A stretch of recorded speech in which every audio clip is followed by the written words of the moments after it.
بسم الله الرحمن الرحيم. السلام عليكم ورحمة الله تعالى وبركاته. اسمها جود وزارة أرمها جودها ما يرد اسميها شكله مرتي شرفته دون ريسكا آديات بعد ما سنتين رنتي سدا أبو سوق بشين شركان وأنا كعذر دارنا دي جدول كسيد لو ترى جلي وصنوا باللبن ما ركتي سدا وكلام معلومات صوص أو صدح بريو شقاه أي هرتيني marka waxaan rajeynayaa dhammaan soo qaybgalayaashu inaad u dulqaadan doontaan oo aad ku samri doontaan aan rajeynayaa mudan yaal marweyn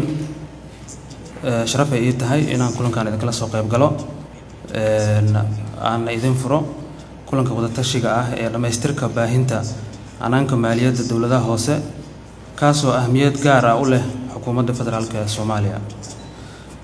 wasaaradda arrimaha gudaha waxay dhawaan diyaarisay siyaasad qaran ee maamulka baahinta waxayna hadda wadaa inay diyaariso istiraatiijiyadda baahinta hanaanka maaliyadda ee dawladaha hoose midaas oo wax badan ka tari doonta kobcinta ama kobaca xirfad aqooneed iyo dhaqaale ee degmooyinka dhismaya kuwaasoo ama dhismay dawlad goboleedyada iyo maamulka gobolka Banaadir waxa kaloo muhiim ah u tahay istiraatiijiyaddan qaybinta awoodda maaliyadeed iyo khayraadka heerarka kala duwan ee dawladda ay ka kooban tahay federal level iyo maamul goboleedyada istiraatiijiyadani waxay qeexi doontaa habraac lagu socodsiin doono hanaanka baahinta maamulka maaliyadda ujeedooyinka ugu waaweyn ee baahinta maaliyaddan waa si kor loogu qaado canshuur ururinta dawladaha hoose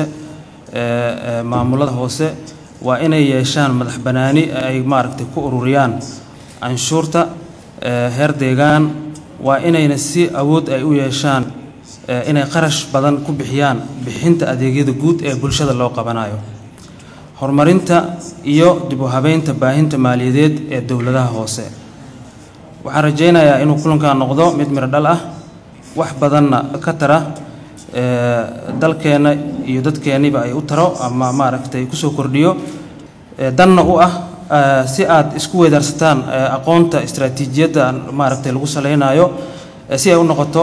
mid ku saleysan baahideeni waafaqsanna marxaladda dhaqaale ee dalkeena uu marayo waxaan idin rajeynayaa maaragtay maalin wanaagsan shirkan waa inoo furan yahay aad baa u mahadsantiin